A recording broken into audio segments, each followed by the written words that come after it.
आप सभी को जय हिंद, नमस्कार, राम राम। मेरा नाम है सौरभ सिंह चौहान और मैं अपने इस यूट्यूब चैनल एकेडमिक्स में आपका स्वागत करता हूं। जैसा कि आप सभी जानते हैं कि हम सब पढ़ाई करते हैं यहाँ पर क्लास 9th से 12th तक की मैथमेटिक्स की, और इस क्लास में हम क्लास 10th का एरिया रिलेटेड टू सर्कल नामक टॉपिक कर रहे हैं और उसमें कई सारी क्लासेस हम कर चुके हैं। आज की क्लास में कुछ नए सवालों के साथ शुरुआत करेंगे हम। आइए देखते हैं क्या है आज का पहला सवाल। चलिए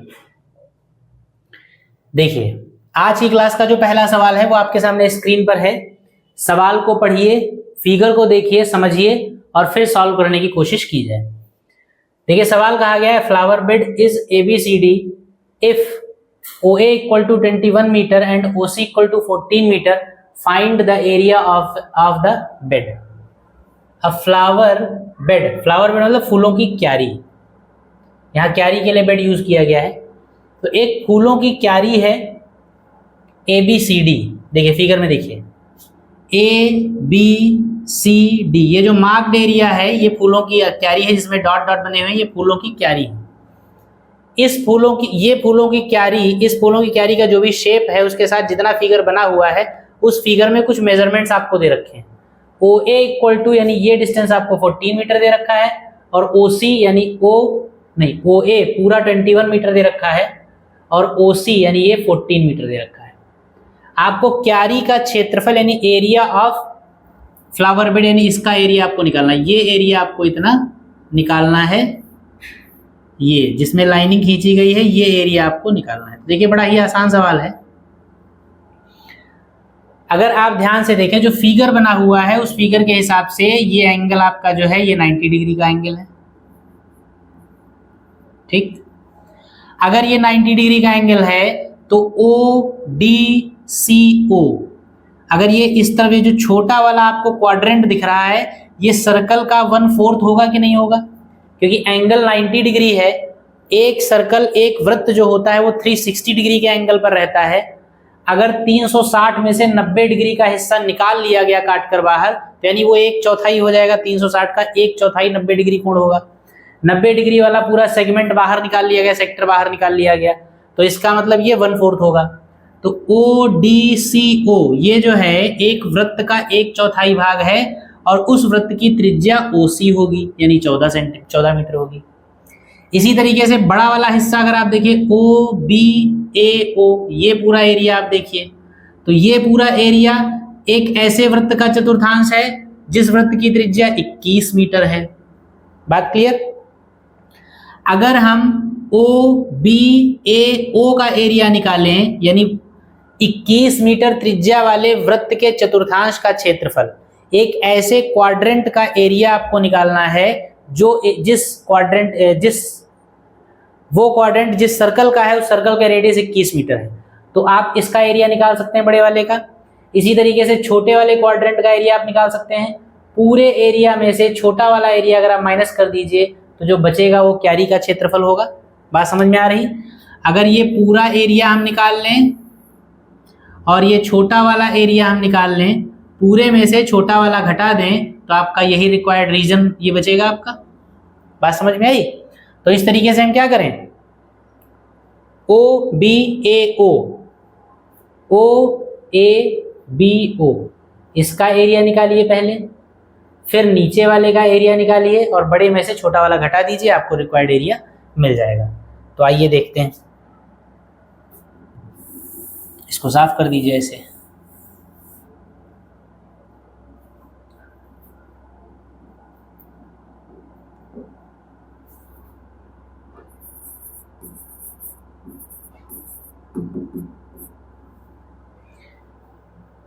जो दे रखा है वो लिख लीजिए आप पहले।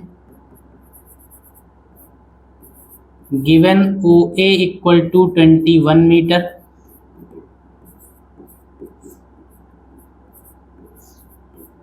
OC equal to 15 metre. लिखें क्यारी का क्षेत्रफल आपको निकालना है तो आप लिख लेंगे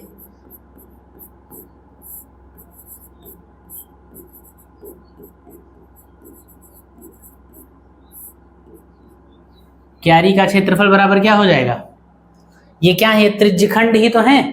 ओ बी एस ओ, ये क्या है? एक त्रिज्यखंड है, तो आप ऐसे भी लिख सकते हैं।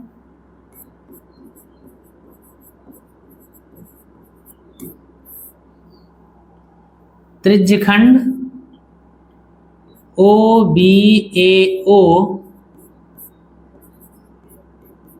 का क्षेत्रफल माइनस छोटा वाला त्रिज्यखंड क्या है? त्रिज्यखंड ओ डी सी ओ का क्षेत्रफल। त्रिज्यखंड का क्षेत्रफल क्या होता है?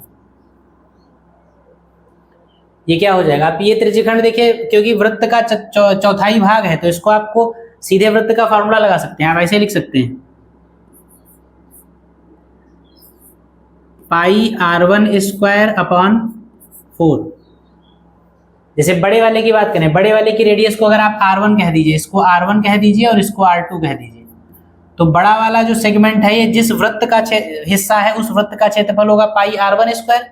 और क्योंकि उस पूरे सर्कल का ये चौथाई भाग है, तो इसलिए आप कह देंगे पाई r1 स्क्वायर बाई 4। या अगर फॉर्मूला ही आप त्रिज्यखंड कोई कंफ्यूजन हो तो फॉर्मूला चाहे फॉर्मूला लगा दें। फॉर्मूला क्या होगा? पाई r1 square theta by 360 degree. ये होता है त्रिज्यखंड का क्षेत्रफल, माइनस दूसरा क्या हो जाएगा?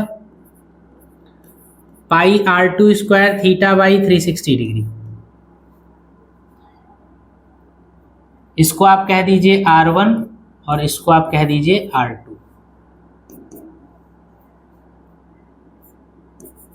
पाई थीटा अपॉन 360, ये आपको मिल जाएगा कॉमन। क्या बचेगा ब्रैकेट में? r1 square minus r2 square. पाई की वैल्यू रख दीजिए 22/7 इंटू थीटा की वैल्यू रख दीजिए 90 डिग्री और अपॉन में 360 डिग्री। ब्रैकेट में r1 का मतलब 21 का स्क्वायर और r2 का मतलब 14 का स्क्वायर। कैलकुलेट कर लीजिए जैसे आपको आसान लगे। पहले तो आप इनको सही कर लीजिए। ये आपका कट जाएगा 90 से 360 4 बार, और ये 2 बार कट जाएगा, और ये 11 बार कट जाएगा। ये आपका आ जाएगा 11/7 दूनी 14। 7 गुणे 2 ही रहने दीजिए।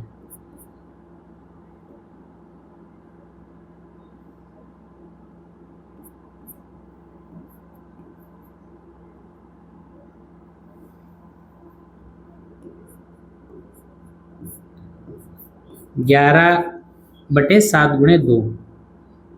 और इधर देखिए, चाहे तो 21 का स्क्वायर कर लीजिए, 14 का स्क्वायर कर लीजिए, चाहे तो a square minus b square लगा दीजिए। a square minus b square लगाएंगे तो a minus b a plus b, यानी ये हो जाएगा 21 माइनस 14 का एक ब्रैकेट और 21 प्लस 14 का दूसरा ब्रैकेट। 11/7 इंटू 2 इंटू 21 माइनस 14 कितना बचेगा? 7 बचेगा, और इंटू ये आपका हो जाएगा 35। ठीक, ये आपका 7 से 7 कैंसिल हो जाएगा। 11 से मल्टीप्लाई कर दीजिए, ये 11 × 5 = 55 हो जाएगा। 11 × 3 = 33, 33 और 5 38 अपॉन में 2, ये कितना आ जाएगा?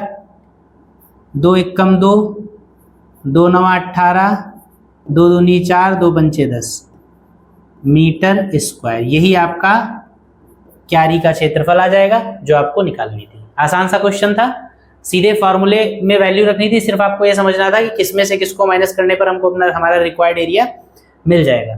जब आपको वो बात समझ में आ जाती है तो आपने सीधे फार्मूला यूज किया, फार्मूले में वैल्यू पुट की, ठीक ठीक कैलकुलेशन करिए तो आपको ठीक आंसर मिल जाएगा, और इस तरीके से आपके सवाल आसानी से लगते रहेंगे। चलिए इस सवाल को लिख लीजिए, स्क्रीनशॉट ले लीजिए, और हम चलते हैं अपने अगले क्वेश्चन पे। चलिए आइए देखिए, बढ़िया सवाल है, शानदार क्वेश्चन है ये। थोड़ा सा समझना पड़ेगा इसमें कि हम जो रीजन हमको, जिस रीजन का एरिया हमको निकालना है वो कैसे मैनेज करेंगे, उसको हम किस तरीके से हम लेकर आएंगे। क्या सवाल कह रहा है? Find the area of the shaded region in the given figure where PORS, PO नहीं है PQRS होगा, PQ, वेयर PQRS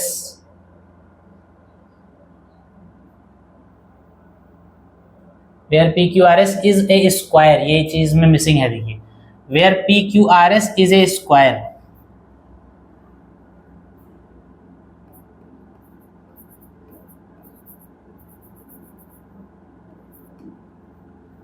दी गई आकृति में छायांकित भाग का क्षेत्रफल ज्ञात कीजिए जहां पी क्यू आर एस एक वर्ग है।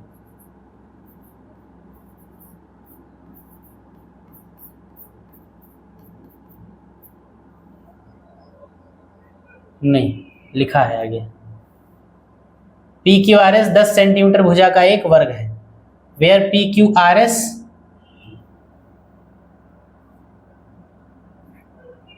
ये देर काट दिए, where P Q R S is a square of side 10 centimetre, ये है सवाल।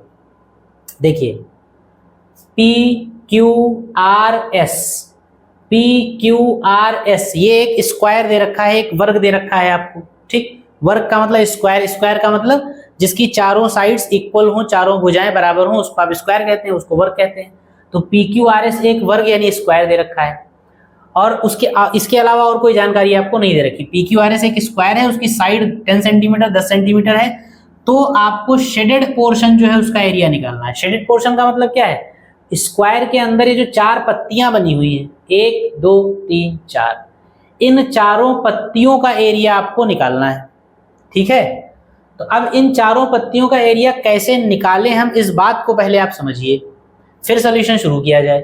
चारों पत्तियों का एरिया निकालने के लिए, चारों पत्तियों का एरिया निकालने का सीधा मतलब देखिए क्या यहां पर मैं लिख रहा हूं, सीधा मतलब ये है कि पूरे स्क्वायर का एरिया आप निकालिए, पी क्यू आर एस का एरिया निकालिए। पूरे वर्ग का जब एरिया निकालेंगे तो अंदर का ये पूरा एरिया आ जाएगा, लेकिन अंदर का एरिया आपको ये चाहिए, ये चाहिए, ये चाहिए और ये चाहिए।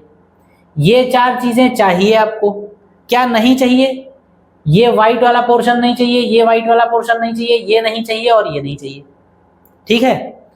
तो कहने का मतलब है पूरा स्क्वायर जब आप निकालेंगे तो उस स्क्वायर के एरिया में से अगर ये व्हाइट वाला पोर्शन डिलीट हो जाए तो केवल ये चार पत्तियां ही तो बचेंगी, और वही चार पत्तियां आपको चाहिए। यानी पूरे स्क्वायर के एरिया में से इसका, इसका, इसका और इसका एरिया अगर आप माइनस कर दें तो ये चारों सफेद वाले पोर्शन चारों गायब हो जाएंगे, तो ये केवल डॉटेड एरिया बचेगा। यही आपको रिक्वायर्ड आंसर आपका है। तो पूरे वर्ग, पूरे square P Q R S का एरिया निकालेंगे और उसमें से हम R1 plus R2 plus R3 और प्लस R4 को माइनस कर देंगे। बात समझ में आई? पूरा स्क्वायर हम निकालेंगे पहले, पूरे स्क्वायर का एरिया जब निकालेंगे तो अंदर का पूरा एरिया हमको मिल जाएगा, लेकिन पूरा हमको नहीं चाहिए, हमको ये ब्लैंक एरिया जो है व्हाइट वाला, ये हमारी जरूरत नहीं है।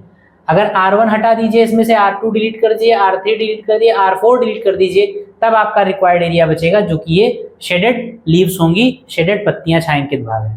तो हम क्या करेंगे, पूरे PQRS का एरिया निकालेंगे, फिर उसमें से R1, R2, R3 और R4 को जोड़कर माइनस कर देंगे, रिक्वायर्ड एरिया आपका निकल आएगा।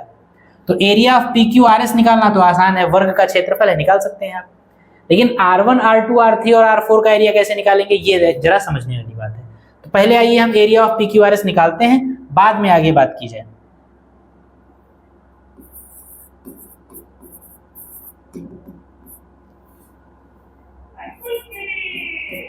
सबसे पहले क्या लिखेंगे, वर्ग की भुजा बराबर 10 सेंटीमीटर, साइड ऑफ स्क्वायर कितनी दे रखी, 10 सेंटीमीटर। तो लिखेंगे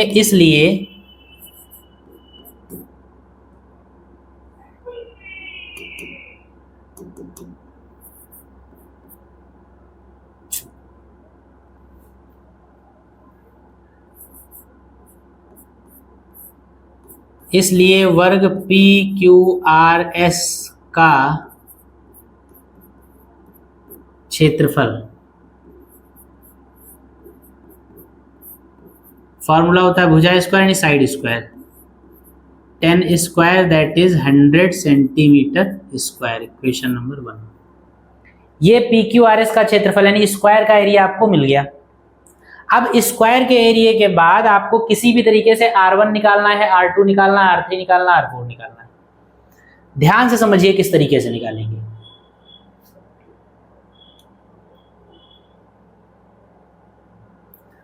अगर इस फिगर को ध्यान से देखें, अगर इस फिगर को ध्यान से देखें तो जो चीज मैं मार्क कर रहा हूं उसको आप देखिएगा। ये वर्ग की भुजा है और इन दोनों पत्तियों को अगर इस तरीके से ये देखा जाए तो ये क्या बना हुआ है एक्चुअली? अगर इतने एरिया को आप देखें तो ये क्या बना हुआ है? ये एक सेमी सर्किल यानी कि अर्धवृत्त बना हुआ दिख रहा है कि नहीं दिख रहा है? अगर इतने हिस्से को अगर आप केवल देखें तो ये एक अर्धवृत्त दिख रहा है कि नहीं दिख रहा है? और इस अर्धवृत्त का व्यास यानी डायमीटर कितना है? QR यानी कि 10 सेंटीमीटर। ठीक है, तो देखिए क्या इस अर्धवृत्त का एरिया हम निकाल सकते हैं? इस अर्धवृत्त यानी इस सेमी सर्कल का एरिया जरा आप निकालिए, उसके बाद दूसरी बात बताते हैं। सबसे पहले इसकी बात करेंगे।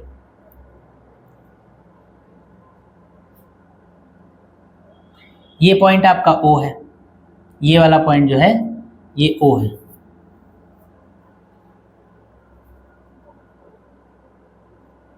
तो लिखेंगे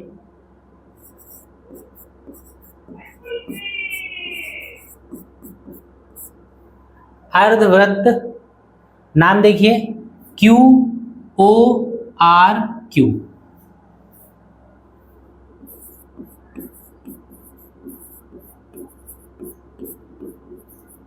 का व्यास।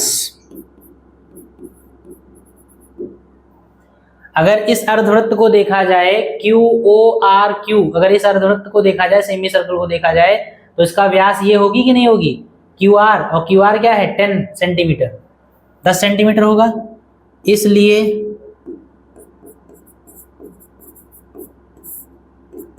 त्रिज्या बराबर 5 सेंटीमीटर, इसलिए क्षेत्रफल बराबर क्या हो जाएगा? πr² अपॉन 2, πr², r² का मतलब 5²/2, यानी ये कितना हो जाएगा? 25/2 पाई सेंटीमीटर स्क्वायर। ये जो इधर वाला अर्धवृत्त है इसका एरिया हमको मिल गया, तो इसका एरिया एक QORQ जो है इसका एरिया हमको 25/2 सेंटीमीटर पाई सेंटीमीटर मिल गया। इसी तरीके से दूसरा जरा देखिएगा ध्यान से, अगर इसकी बात की जाए, ये भी तो एक अर्धवृत्त है।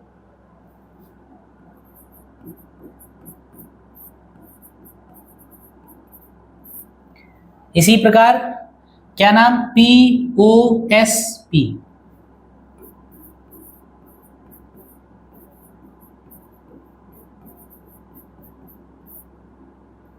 अर्धवृत्त का क्षेत्रफल। अब सीधे क्षेत्रफल निकालेंगे, क्योंकि यहां पर भी देखिए व्यास 10 ही है। जब व्यास 10 है, डायमीटर 10 है, 10 है, तो रेडियस आपकी 5 आएगी, रेडियस 5 आएगी तो एरिया सेम आएगा। तो इसका भी एरिया कितना आ जाएगा? 25/2 पाई सेंटीमीटर स्क्वायर। ठीक, अब जरा ध्यान दीजिएगा, एक सेमी सर्कल ये और एक सेमी सर्कल ये, इनको जरा हम ऐसे मार्क किए थे। ये पूरा सेमी सर्कल हमने लिया है, एक सेमी सर्कल ये, इसका एरिया हमको मिल गया 25/2 पाई, और इसका भी एरिया हमको मिल गया 25/2 पाई। अब जरा आप सोच के बताइए, अगर पूरे स्क्वायर के एरिया में से इस और इसको और इसको माइनस कर दिया जाए तो क्या बचेगा? पूरा स्क्वायर है और पूरे स्क्वायर में से ये वाला सेमी सर्कल माइनस कर दिया यानी डिलीट कर दीजिए, और ये वाला सेमी सर्कल यानी अर्धवृत्त डिलीट कर दीजिए, माइनस कर दीजिए, तो पूरा स्क्वायर बना हुआ है, उसमें से ये भी चला गया, ये भी चला गया, तो क्या बचा? बस यही तो बचा, एक ये बचा और एक ये बचा। बताइए, बात समझ में आ रही? अगर पूरे स्क्वायर में से ये दोनों अर्धवृत्त घटा दिए जाएं, माइनस कर दिए जाएं, तो आपकी जो वैल्यू बचेगी वो ये और ये बचेगा। ये और ये बचने का मतलब है कि R1 + R3, मतलब टोटल एरिया ये दोनों एरियाज बचेंगे, बाकी सारा गायब हो जाएगा। तो पूरे स्क्वायर के एरिया में से आप इसको और इसको जोड़कर घटा दीजिए, जब घटाएंगे तो आपको R1 + R3 की वैल्यू मिल जाएगी। बात समझ में आ रही है? इस तरीके से देखिए, पूरा स्क्वायर था,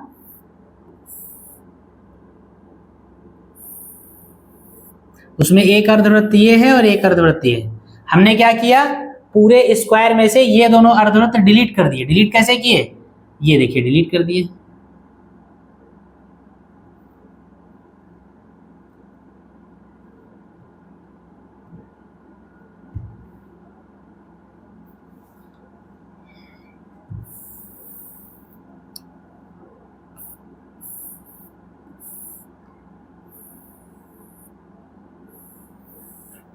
ये है, अब क्या करना है,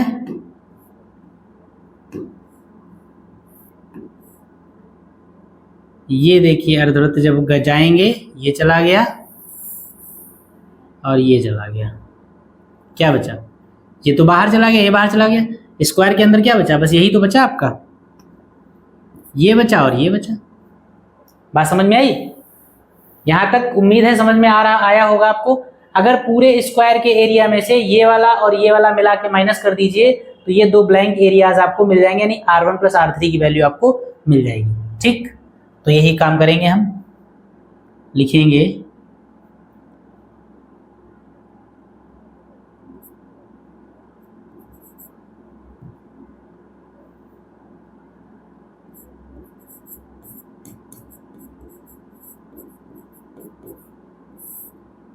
चित्रानुसार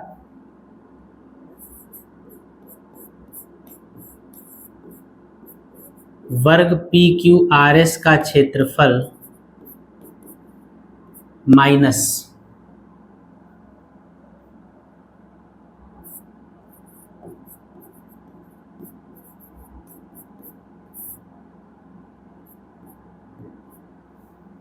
ब्रैकेट में अर्धवृत्तों QORQ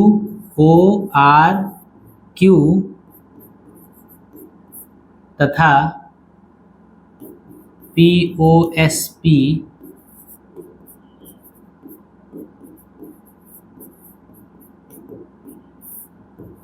के क्षेत्रफलों का योग किसके बराबर होगा,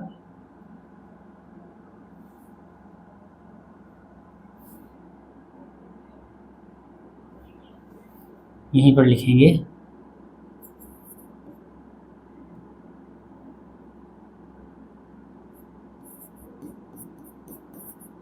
R1 प्लस R3 का क्षेत्रफल बराबर चित्रानुसार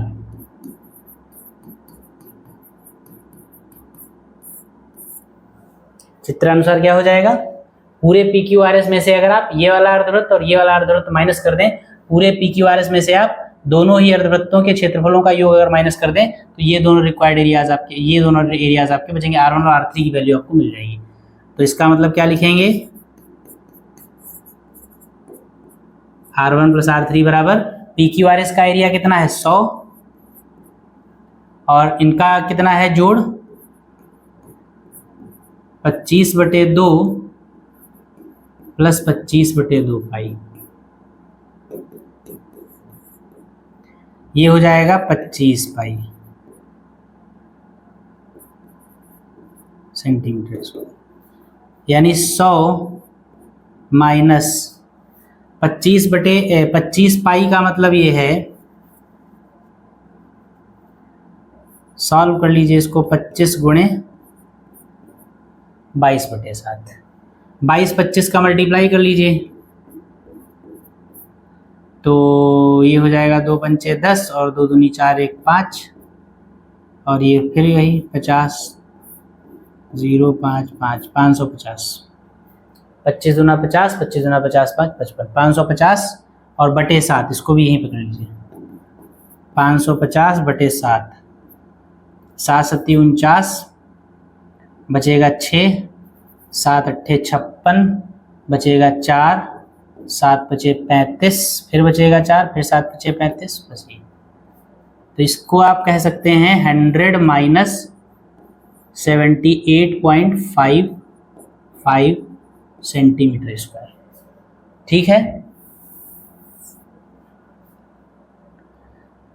तो क्या हो जाएगा, 100 में से 78.55 चला जाएगा, कितना बचेगा इसको आगे यहीं पे लिख लें।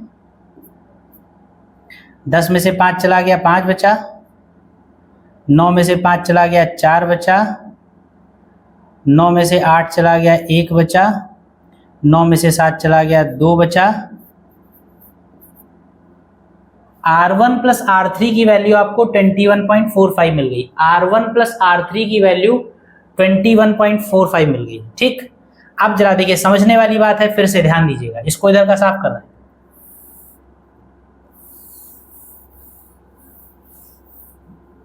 R1 प्लस R3 निकल आया हमारा, ये पूरा आप बिगाड़िए ऐसे करके।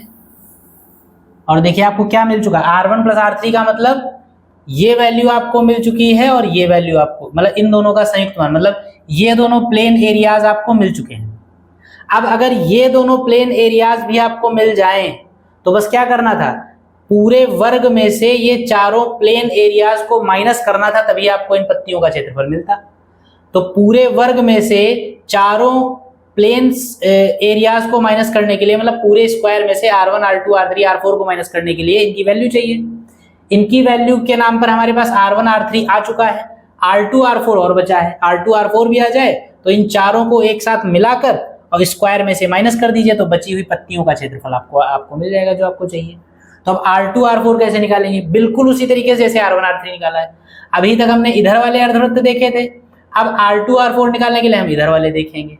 ठीक, देखिए फिगर में मैं आपको बता दे रहा हूँ, फिर उसके बाद सॉल्व करने की जरूरत नहीं है, डायरेक्ट कर सकते हैं आप सिमिलरली करके। अगर इनको देखिए आप, तो ये एक सेमी सर्कल, एक अर्धवृत्त है। डायमीटर फिर से सेम है आपका 10 सेंटीमीटर, क्योंकि डायमीटर 10 है तो रेडियस आपकी 5 आएगी। रेडियस 5 आएगी तो एरिया आपका वही आएगा जो पहले आया था, 25 पाई बटे 2। ठीक, इसी तरीके से ऊपर वाला जो आपका सेमी सर्कल बनेगा, इसका भी वही, डायमीटर 10, रेडियस 5, तो एरिया 25 पाई बाई 2। इन दोनों ही क्षेत्रफलों को जब आप जोड़ेंगे, इसको और इसको जब आपस में जोड़ेंगे, तो इन दोनों को जोड़कर और पूरे स्क्वायर में से माइनस कर देंगे। जब इन दोनों को जोड़ेंगे, इसको और इसको जोड़कर पूरे स्क्वायर में से माइनस करेंगे, तो ये दोनों एरिया बचेंगे कि नहीं बचेंगे, R2 और R4 बचेगा। तो सेम, सारी डिजिट सेम है। इसका मान 25 बटे 2 पाई आएगा, इसका मान 25 पाई बटे 2 आएगा। इन दोनों को जोड़ेंगे तो इतना आएगा, फिर पूरे स्क्वायर में से माइनस करेंगे, यानी 100 में से माइनस करेंगे तो इतना आएगा।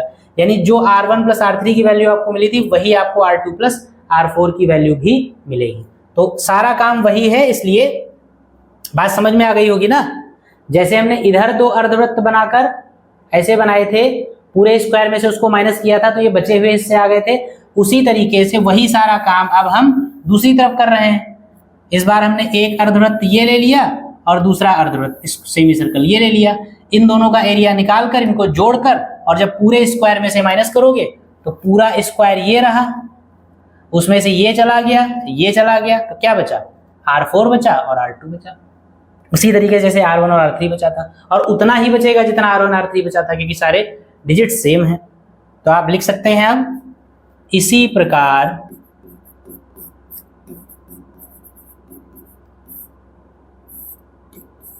R2 प्लस R4 को आपको निकालने की जरूरत नहीं है, वो आप ऐसे ही लिख सकते हैं कि R2 प्लस R4 भी 21.45 सेंटीमीटर स्क्वायर आएगा। R2 प्लस R4 आ गया। हमारे पास R1 है, R3 है, R2 है, R4 है। पूरे स्क्वायर में से R1, R2, R3, R4 को जोड़कर अगर घटा दीजिए तो केवल ये पत्तियां ही तो रह जाएंगी, बाकी सब डिलीट हो जाएगा। तो लिखेंगे इसलिए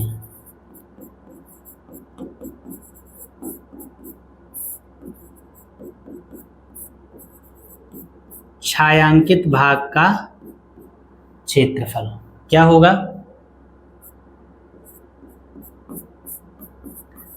वर्ग PQRS का क्षेत्रफल minus R1 plus R2 plus R3 plus R4। बात क्लियर है यहाँ तक? पूरे वर्ग में से सफेद वाले रीजन जितने हैं वो सारे आप जोड़ के माइनस कर दीजिए, डॉटेड शेडेड एरिया आपको, शेडेड पोर्शन आपको मिल जाएगा। वर्ग PQRS का क्षेत्रफल आपका आया है 100 minus R1 plus R2 plus R3 plus R4 क्या है, R2 प्लस R4 है 21.45, और R1 प्लस R3 है अगेन 21.45 और जो भी आएगा वो सेंटीमीटर स्क्वायर में आएगा।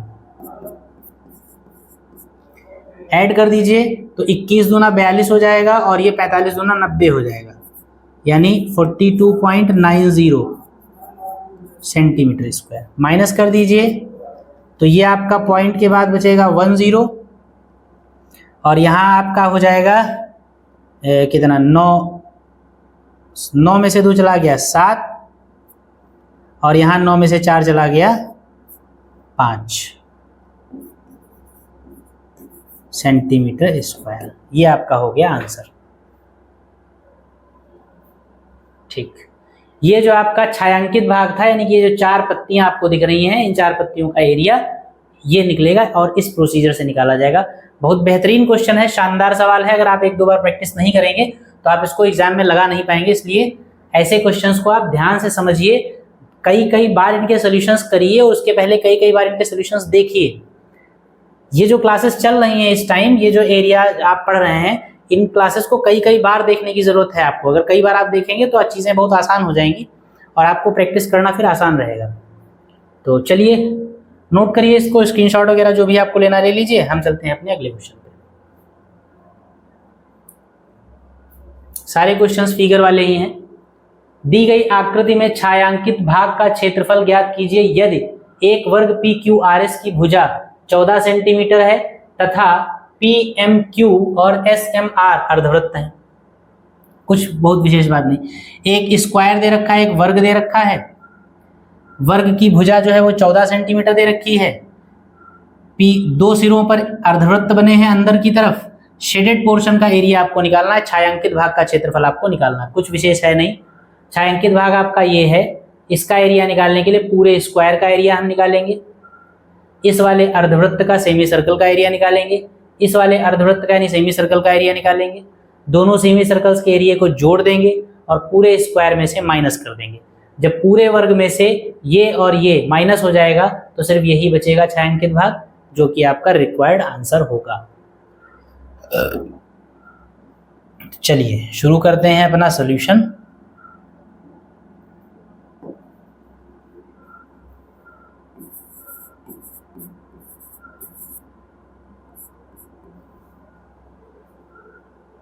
वर्ग की भुजा साइड ऑफ स्क्वायर कितना दे रखा है?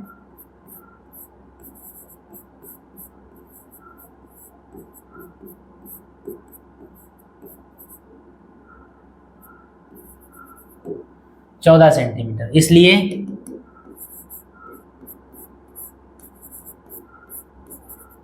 एरिया ऑफ स्क्वायर यानी वर्ग का क्षेत्रफल कितना हो जाएगा?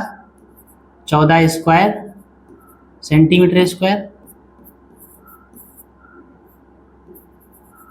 196 सेंटीमीटर स्क्वायर। अर्धवृत्तों का क्षेत्रफल, दोनों अर्धवृत्त के सेम है, दोनों सेमी सर्कल सेम है, तो एक का निकालिए और उसका 2 गुना कर दीजिए।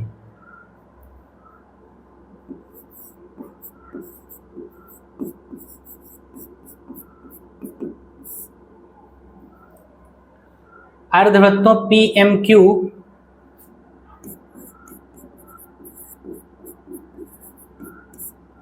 तथा SMR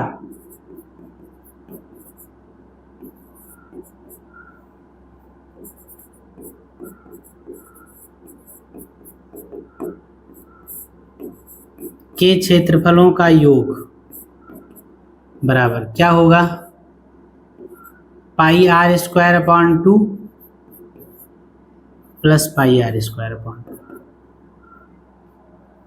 सेम है क्योंकि, तो पाई आर स्क्वायर हो जाएगा। पाई का मतलब 22/7, आर का मतलब 7 × 7। 7 रेडियस है, 7 से 7 कैंसिल हो जाएगा। कितना आ जाएगा? 7 दूनी 14 और 7 दूनी 14 1 15 सेंटीमीटर स्क्वायर लिखेंगे। इसलिए देखिए पूरे स्क्वायर का एरिया हमने निकाल लिया, 196 आया है। इस अर्धवृत्त और इस अर्धवृत्त का मिला हुआ एरिया हमने निकाल लिया दोनों का, पहले का पाई आर स्क्वायर बाई 2, दूसरे का पाई आर स्क्वायर बाई 2। वो आपका 154 आ गया। आपको ये छायांकित भाग निकालना है, यानी कि शेडेड पोर्शन निकालना है। तो पूरे स्क्वायर में से आप इसको और इसको अगर माइनस कर दीजिए तो आपको क्या मिल जाएगा, छायांकित भाग का क्षेत्रफल मिल जाएगा। तो लिखेंगे छायांकित भाग का क्षेत्रफल बराबर क्या होगा, वर्ग का क्षेत्रफल माइनस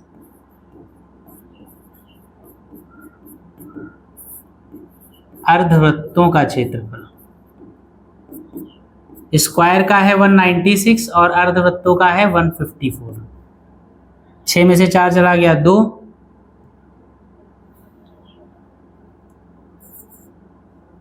9 में से 5 चला गया 4 और ये बस इतना। ये आपका छायांकित भाग का क्षेत्रफल आ गया। आसान क्वेश्चन था ये, इसको नोट कीजिए, लिखते रहिए, ऐसे ही नोट करते रहिए, समझते रहिए और लगाते रहिए अपने आप भी सवाल। हम चलते हैं अपने अगले क्वेश्चन पे। चलिए पढ़ा जाए। The area of an equilateral triangle is 1732.05 centimetre square. Area है क्योंकि इसलिए इसको स्क्वायर में लिखा जाएगा।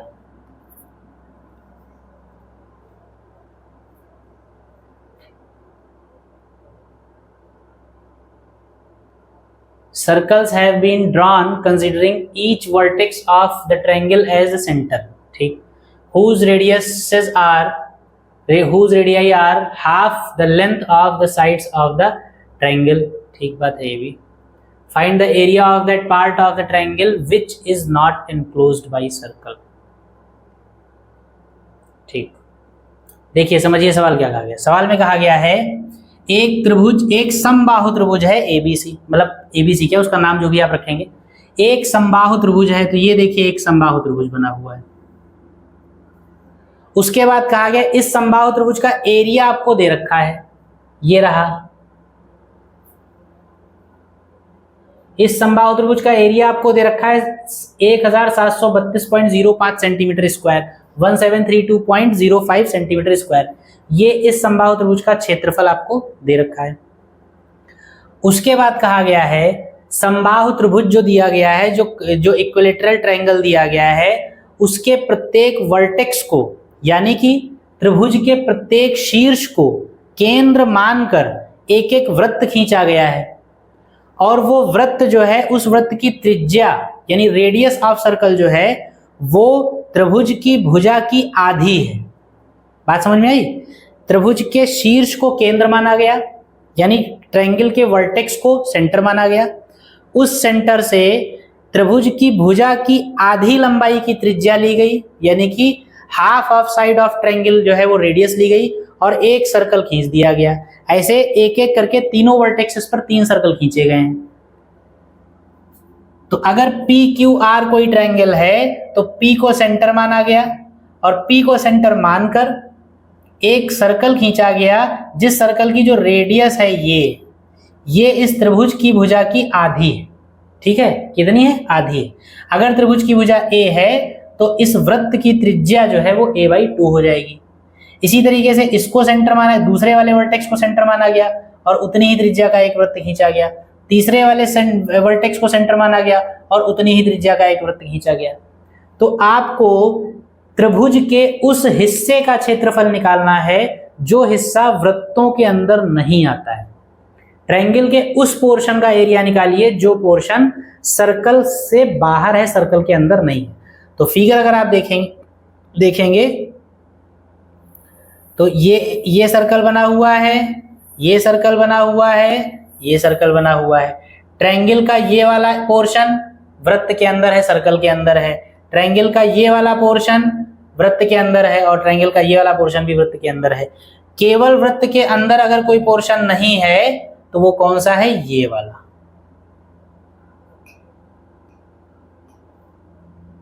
तो वो कौन सा है? ये वाला। यानी जो रेड कलर से आपने ये रेड कलर से कलर किया है, ये वाला पोर्शन आपको निकालना है। तो ये पोर्शन कैसे निकालेंगे आप? देखिए अगर रफली यहाँ समझना चाहें तो देखें कैसे। सबसे पहले पूरे ट्रायंगल का एरिया निकाल लीजिए, फिर ट्रायंगल का एरिया निकालने के बाद ये वाला एरिया निकाल लीजिए ऊपर।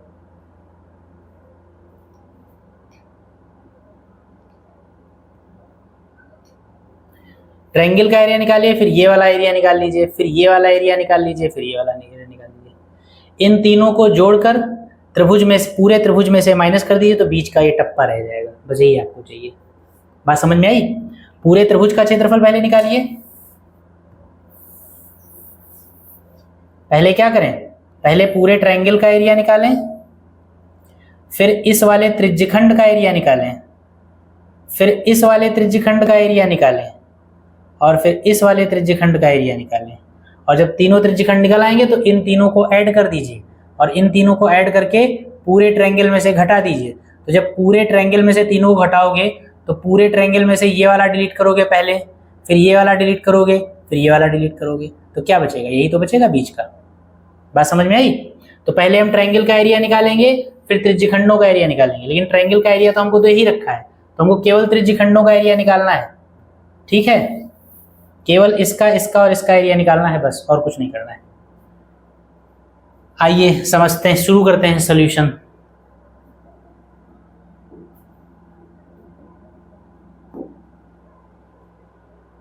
सबसे पहले समबाहु त्रिभुज का क्षेत्रफल दे रखा है, तो समबाहु त्रिभुज की भुजा हम मान लें कुछ, और उसके आधार पर हम सर्कल की रेडियस निकालेंगे।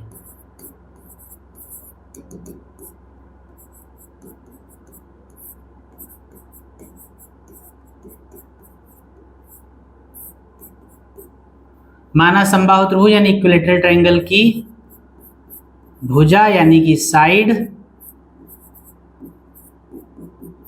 ए है, लिखेंगे इसलिए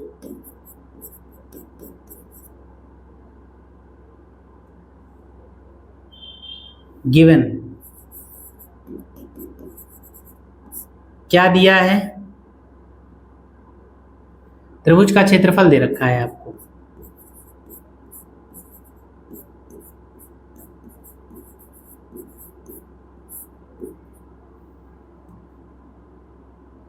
त्रिभुज का क्षेत्रफल आपको कितना दे रखा है? 1732.05 ये दे रखा है आपको सेंटीमीटर स्क्वायर में। होता कितना है समबाहु त्रिभुज का क्षेत्रफल? इक्विलैटरल ट्रायंगल जो होता है उसका एरिया क्या होगा? समबाहु त्रिभुज का क्षेत्रफल जो होता है मैंने आपको बताया है √3/4 इंटू भुजा स्क्वायर यानी साइड स्क्वायर यानी a square is equal to 1732.05। A square की जो वैल्यू आएगी वो आएगी 1732.05 इंटू 4/√3। √3 की वैल्यू पुट कर दीजिए, 1732.05 इंटू 4/1.732। ठीक है, अब 0.5 है, इसको अप्रोक्सीमेट है 0.5, तो इसको आप कर लीजिए एक्यूरेट में। एक्यूरेट का मतलब ये है कि इसको आप 1.1732 भी लिख सकते हैं, क्योंकि 0.5 का कोई मतलब नहीं है। पॉइंट के बाद अगर वैल्यू 5 से कम है तो उसको आप छोड़ सकते हैं।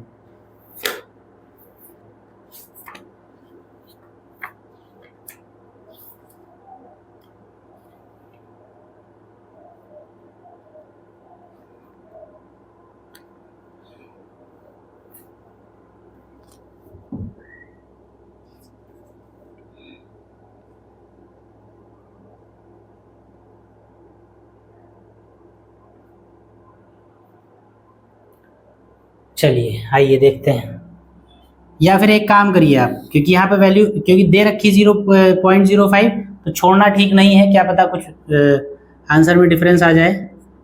इसको आप ऐसे कर सकते हैं, देखिए ए स्क्वायर अपॉन 4 इसको ऐसे ही रखिए, और ये हो जाएगा 1732.05 अपॉन √3। इसको अगर ध्यान से देखिए तो ऐसे लिख सकते हैं हम a/2 का होल स्क्वायर, और ये क्या है 1732.05 अपॉन √3 ऐसे ही रहेगा। अब जरा ध्यान दीजिएगा, सवाल में कहा गया है कि प्रत्येक वृत्त की त्रिज्या त्रिभुज की भुजा की आधी है, यानी रेडियस ऑफ सर्कल जो है वो साइड ऑफ ट्रायंगल की हाफ है। साइड ऑफ ट्रायंगल आपने माना है ए, तो रेडियस ऑफ सर्कल क्या हो जाएगा a/2। ठीक है, क्योंकि त्रिभुज की भुजा आपने a मानी है तो वृत्त की त्रिज्या क्या हो जाएगी a/2। वृत्त की त्रिज्या त्रिभुज की भुजा की आधी है, त्रिभुज की भुजा a है तो उसकी आधी जो होगी वृत्त की त्रिज्या हो जाएगी, तो a/2 वृत्त की त्रिज्या हो जाएगी। यानी a/2 का स्क्वायर अगर आपने लिखा है तो a/2 को आप क्या लिख सकते हैं, त्रिज्या, और कुछ भी नाम रख लीजिए इसका आध। a/2 जो है वो क्या है, रेडियस है, तो a/2 को हमने त्रिज्या r कह दिया और स्क्वायर लगाया तो स्क्वायर लगा दिया, और बाकी आपने जैसा था वैसा ही आप इसको बना रहने दीजिए, और ये रूट, ये समीकरण 1 हो गया। ये त्रिज्या r स्क्वायर की वैल्यू आपको मिल गई, जहां जरूरत होगी वहां यूज करेंगे। अगर आप नहीं ऐसा करते हैं, इसको कैलकुलेट भी कर लेते हैं तब भी ऐसी कोई समस्या नहीं है, लेकिन ये सारे काम बस किए जाते हैं कैलकुलेशंस को आसान करने के लिए, जो कि आपको प्रैक्टिस से आएंगे। तो इस तरीके से हमने त्रिज्या का कुछ वैल्यू निकाल लिया। अब अगर रेडियस निकल आई है तो आप ध्यान दीजिए, ये तीनों त्रिज्यखंड सेम ही तो होंगे, क्योंकि देखिए एंगल 60 60 60 तीनों का सेम है, रेडियस सबकी सेम है, और रेडियस और एंगल ही वेरिएबल्स होते हैं केवल, मतलब त्रिज्या और कोण यही बदल सकते हैं, इनके बदलने से ही त्रिज्यखंड बदलेगा, अदरवाइज नहीं बदलेगा। और त्रिज्या और कोण दोनों सेम है, जब दोनों सेम है तो तीनों त्रिज्यखंड भी सेम है, तीनों सेगमेंट्स भी सेम है, और जब तीनों सेक्टर्स सेम हैं तो हम क्या करेंगे, एक का एरिया निकालकर उसका 3 गुना कर देंगे, तो तीनों त्रिज्यखंडों का क्षेत्रफल निकल आएगा। तो लिखेंगे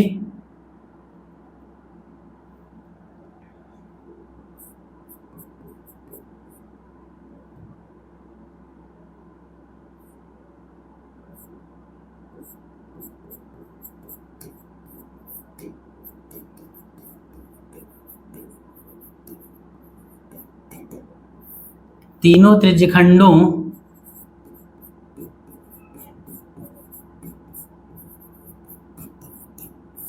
के लिए कोण तथा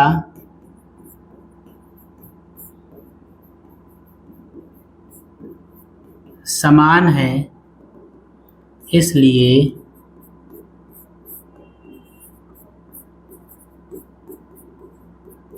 तीनों का क्षेत्रफल क्या हो जाएगा, 3 इंटू 1 का क्षेत्रफल। फॉर्मूला क्या होता है, पाई r स्क्वायर थीटा बाई 360।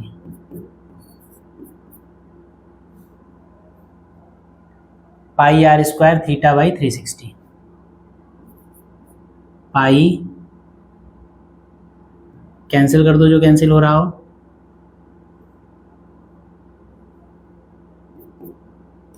पाई बना रहेगा, r स्क्वायर बना रहेगा, थीटा की जगह पर 60 हो जाएगा, 3 से 360 कट जाएगा, 120 बचेगा, 60 से 120 कट जाएगा, 2 बचेगा।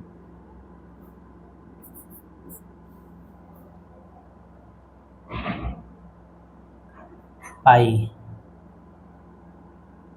r स्क्वायर 360 हो गया, 3 ठीक, 60 दूना 120 ठीक है, r स्क्वायर बाई 2 बचेगा, इसमें आप क्या करें, 2 से मल्टीप्लाई कर दें और 2 से डिवाइड कर दें, तो ये 2 पाई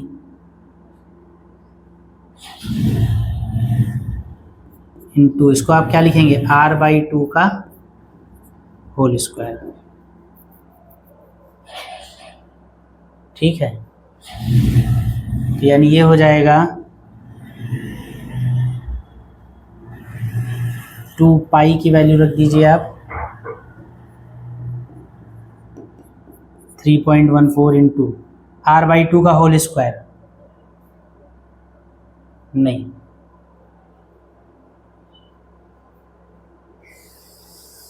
इसकी जरूरत नहीं, r स्क्वायर की वैल्यू है आपके पास।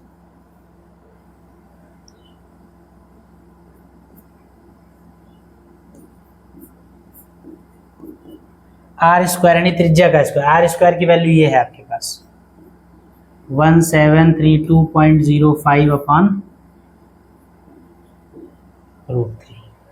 ठीक है, इतना लिख लीजिए, फिर इसको आप कैलकुलेट करिए।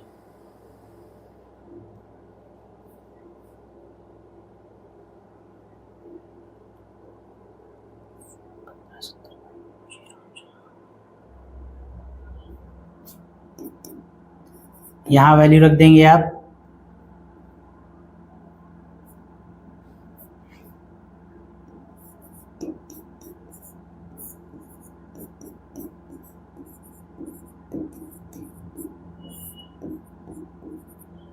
देखिए इसको सॉल्व करिएगा, जब इसको आप अपने आप सॉल्व करिएगा, इसकी वैल्यू आएगी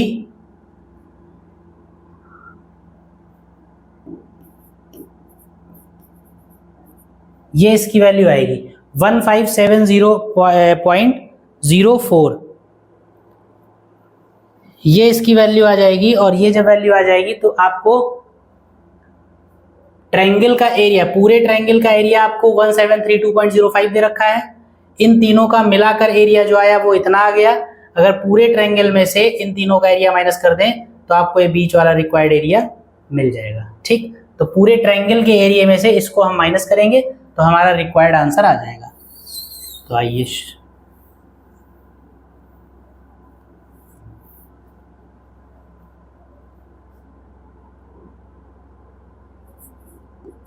लिखेंगे छायांकित भाग का क्षेत्र।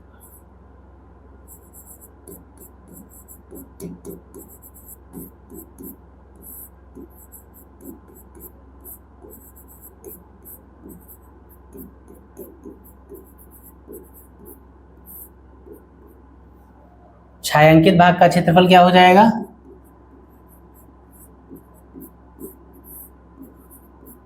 त्रिभुज का क्षेत्रफल माइनस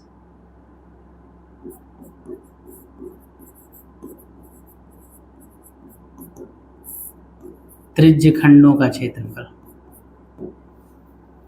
ट्रायंगल का एरिया आपका है 1732.05 माइनस त्रिज्य खंडों का क्षेत्रफल आया है 1570.04 सेंटीमीटर स्क्वायर।